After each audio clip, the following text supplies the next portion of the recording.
Last thing here before we wind down here, Mr. Marceau. Obviously, the big story of the week behind, in addition to everything else we already talked about, NXT and Dynamite. This past Tuesday, going head-to-head for the first time in a while. I think they went head-to-head about a year ago, and they did Title Tuesday on Tuesday. NXT was already on Tuesdays at that point, but it wasn't a big deal because no one gave a shit about NXT.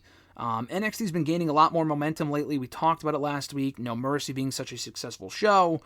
We have Deadline coming up in December. A lot of main roster influence right now in NXT.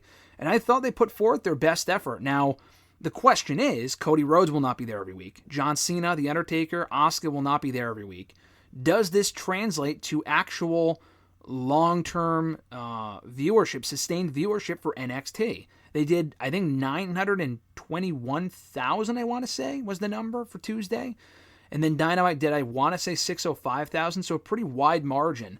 Again, a lot of questions that come out of this, but your thoughts on the war, so to speak, on Tuesday, who you think had the better show, and your thoughts on the ratings that came out of it. I think NXT will be fine. They've been doing good numbers without kind of loading up this show. I think last week was like 850, 865. I feel like their numbers have been pretty consistent the last couple of months. Granted, they've had like Dominic and Rhea on the show because he's the champion. Becky's been on the show. But I also think they've been doing good work. Ilya champion, Carmelo kind of going after him. Started the women's breakout tournament. Obviously, Cody announced a couple more tournaments coming up as well. But no, I think for what they got, I mean, I thought it'd be a little bit closer. I think it was, like you said, I think it was like 951 or 921 to like 600. I mean, so it's a pretty big win there. People saying, they had Cena on the show and all that stuff. I mean, I get it, but I mean, I don't understand why people are complaining. It's like, that's their night. They don't want to lose. Dynamite went to their night. I thought both shows were pretty good. I enjoyed NXT a little bit more. I some of the booking decisions in AEW right now just boggle my mind. But I thought it was a good show. Just a quick takeaway. Honestly, you're going to laugh your ass off. I honestly think one of my favorite parts of the show, Lola Vice. I really like her. I think you did not expect that, but I think she should win the breakout tournament. Wow. I really like her. I mean, she has the look. She has like the shooting background of fighting in Bellator. Mm-hmm. I think she has a very bright future. They showed Tiffany Stratton as well. I mean, she didn't wrestle, but I don't know. NXT for some reason can just like pump out great women performers, and I think Lola Vice definitely has a bright future. Stratton, Roxanne was on the show as well, and she's amazing.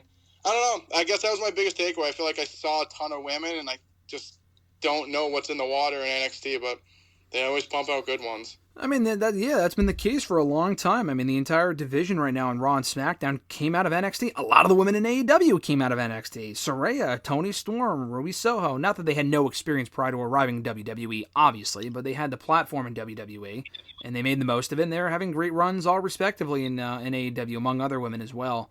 But yeah, and the Lola Vice thing is funny because she's still very, very green. But, she won her match. She advanced in the tournament. Were you familiar with her from her Bellator background or no? I think I saw her fight, like, one time. It was on, like, Spike when Bellator was back on Spike. But I know, like, when she came over, like, she had, like, a decent little buzz. She had, like, a decent amount of buzz before she signed. Mm-hmm. Obviously, they kind of, like, took away her name, and she went right to wrestling. But, no, I think she's good. Like I said, definitely green still. I'm not saying she's, like, the greatest thing ever. But for her and Palmer, I mean, who's also very green, I thought they had a pretty solid match, honestly, for two women with little experience. I thought that was probably one of my biggest takeaways just because everything else had such, like, main roster put on it and, like, had, like, that was, like, the one, like, true NXT thing. And I honestly thought it shined, honestly. That's what, like, was my biggest takeaway. I thought, like, everything else obviously had like a little nice sparkly paint on it, but that one was kind of like what NXT has been the last month, and I really enjoyed it. It was just so funny. They're announcing the opening segment is Cody Rhodes is out there. He's the GM for the night. We found out he's making these announcements about the Dusty Rhodes Tag Team Classic coming back. We knew that. We kind of figured that would be his announcement. A men's breakout tournament. I don't know how many fucking tournaments they're doing and how many announcements they're doing, but WWE Shawn Michaels in true Tony Khan mode right now. Twitter, antics aside, he's pulling a Tony Khan with all these announcements and tournaments and whatnot. But that opening segment had me dying, though, because they set up Ilya and Dominic for the NXT Championship, which isn't really out of the ordinary because Dominic's on the show. weekly. Like, it makes sense. And they appoint LA Knight as the special guest referee. I love LA Knight. He got a great reaction. I'm just like, the fuck did this come from? This is so random. So random. They just really pulled out all the stops to beat AEW, and they did by a pretty wide margin, like I mentioned. But going off of the women's match that you mentioned, it's funny you bring that up. Do you think the new eyes that NXT got on Tuesday, I think they would have hit 1 million if it wasn't for Dynamite. I'm actually kind of impressed that many people watched NXT, even with Dynamite on. And same thing for Dynamite. I'm surprised that many people watch Dynamite with NXT on. I feel like the audiences have shrunk in the last couple of years. And there is crossover between the two brands. I can guarantee you of that. But do you think the people that tuned in to watch the Takers and the Cenas and the Codys and people like that will stick around and were impressed by what they saw from Lola Vice or Ilya Dragunov, Carmelo, Braun? I will say the Asuka Roxanne match was actually pretty underwhelming. That was only like 6 minutes for some reason. I have no idea why. That was really disappointing. But the other stuff, though, I thought shined, and I thought they did a good job of putting the shine on the current talent. Like, I know Taker laid out Braun Breaker. Typically, people were all upset about that. It didn't really bother me. Braun's on his way out of the brand anyway. They had a segment. He put over Carmelo Hayes to Taker, which was a sight to see. The size difference there, and I love Carmelo. I thought that was a cool moment. But do you think the new eyes on NXT on Tuesday will translate to new viewers for people like Lola Vice and Carmelo, Braun, and et cetera, et cetera? I think so. I thought it was a solid show. So I think, like I said, honestly, one of the things I really didn't like was how like the fans just like went so on LA Knight, like chanting from the entire match. Like, that's just annoying. Like, who thinks that's good? Like, that's so annoying, like chanting 1,000 times during the match. Like, people were more worried about chanting that than watching Hayes Dragunov versus Dominic, which was actually a decent match.